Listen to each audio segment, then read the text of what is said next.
BP, diabetic, kidney, liver, cancer లాంటి సమస్యలతో బాధపడుతున్నారా? అయితే ప్రముఖ clinical metal toxicologist doctor Praveen సక్సేనాని సంప్రదించండి.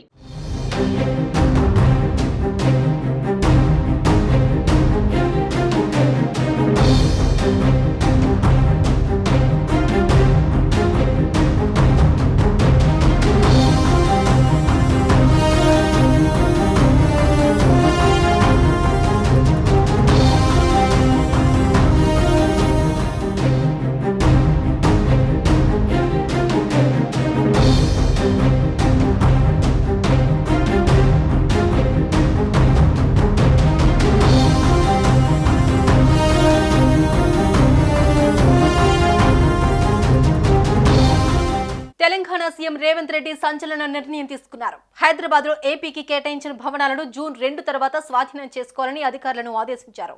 అలాగే ఉద్యోగుల బదిలీలను పూర్తి చేయాలన్నారు. ఇక ఈ నెల 18వ తేదీన రాష్ట్ర కేబినెట్ సమావేశం జరగనుంది. రాష్ట్ర పునర్విభజన చట్టంలో పెండింగ్ లో ఉన్న అంశాలు, ఏపీతో పీఠముడిగా ఉన్న అంశాలపై చర్చించనున్నారు. జూన్ 2వ తేదీ నాటికి తెలంగాణ రాష్ట్రం ఏర్పడి 10 ఏళ్లు పూర్తవుతున్న నేపథ్యంలో పునర్విభజనకు సంబంధించి రెండు రాష్ట్రాల మధ్య అపరిష్కృతంగా ఉన్న అంశాలపై ముఖ్యమంత్రి రేవంత్ రెడ్డి ఫోకస్ పెట్టారు. పార్లమెంట్ ఎన్నికల అనంతరం సచివాలయంలో అధికారులతో రేవంత్ రెడ్డి సమీక్షా సమావేశం నిర్వహించారు.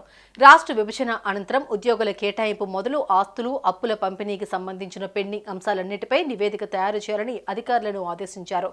షెడ్యూల్ 9, షెడ్యూల్ 10లో ఉన్న సంస్థలు, కార్పొరేషన్లకు సంబంధించిన పంపిణీ అంశం, పలు అంశాలపై రెండు రాష్ట్రాల మధ్య ఏకాభిప్రాయానికి సంబంధించి విద్యుత్ సంస్థల బకాయిలతో పాటు పలు ఇతర అంశాలపై సీఎం రేవంత్ రెడ్డి అధికారులను అడిగి తెలుసుకున్నారు.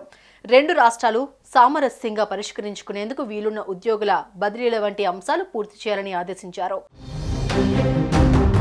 రెండు తెలుగు రాష్ట్రాల మధ్య సయోధ్య కుదిరిన వాటిని పరిష్కరించుకోవాలని, పీఠముడిపడిన అంశాలపై తెలంగాణ ప్రయోజనాలను కాపాడేలా తదుపరి కార్యాచరణ చేపట్టాలని ముఖ్యమంత్రి అధికారులను అప్రమత్తం చేశారు.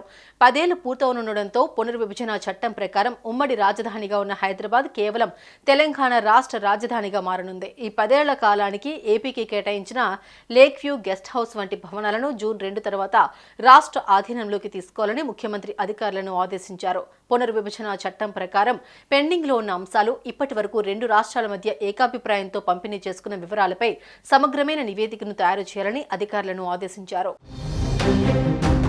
సుమన్ టీవీలో మీ పర్సనల్ అండ్ బిజినెస్ ప్రమోషన్స్ కోసం కింది నెంబర్కి కాంటాక్ట్ చేయండి.